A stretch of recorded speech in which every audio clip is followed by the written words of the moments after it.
मात्र इतनी सी बात थी कि आधा राज्य भैया अधिकार था, एक ही परिवार के थे, आधा पांडवों का था, आधा कौरवों का था। पर दुर्योधन सहमत नहीं हुआ। वैसे तो शास्त्र कहते हैं क्रोध नहीं करना चाहिए, पर अपने अधिकार के लिए यहाँ पर स्वयं भगवान साथ दे रहे। भैया जहाँ अधिकार है वहां तो बोलो, वहां भी नहीं बोलोगे तो फिर तो लोग ऐसे चाहते हैं कि ये समाप्त हो जाए, हमारा चारों तरफ राज्य हो जाए महाराज। यहाँ तक कि स्वयं भगवान, लोग शिकायत करते हैं ना कि भजन पूजन करने से भगवान तो दर्शन देंगे नहीं, क्यों करें।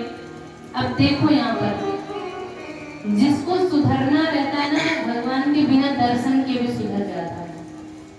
जिसको नहीं सुधरना रहता ना, जो अपने मन से सोच लेता है कि हमें गलत ही करना है, उसको भगवान भी नहीं सुधार सकते, फिर तो उसका परिणाम दंड ही होता है, वो उसी से सुधरता है।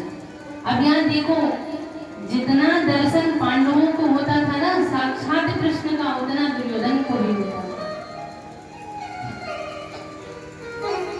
जिस सभा में पांडव बैठते थे, दुर्योधन बैठता था, उसी सभा में ठाकुर जी भी बैठते थे, बराबर दर्शन होते थे। पर दुर्योधन ऐसा था, दोनों के सलाहकार अलग थे महाराज। पांडव के सलाहकार श्री कृष्ण थे, दुर्योधन के सलाहकार शकुनी थे महाराज।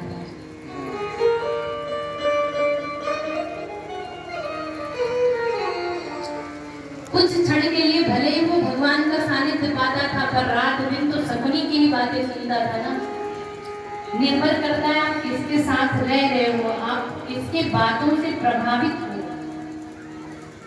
पांडव कुछ भी होता तो भगवान के ऊपर छोड़ देते, और दुर्योधन क्या करता, शकुनी के कहे अनुसार चलता।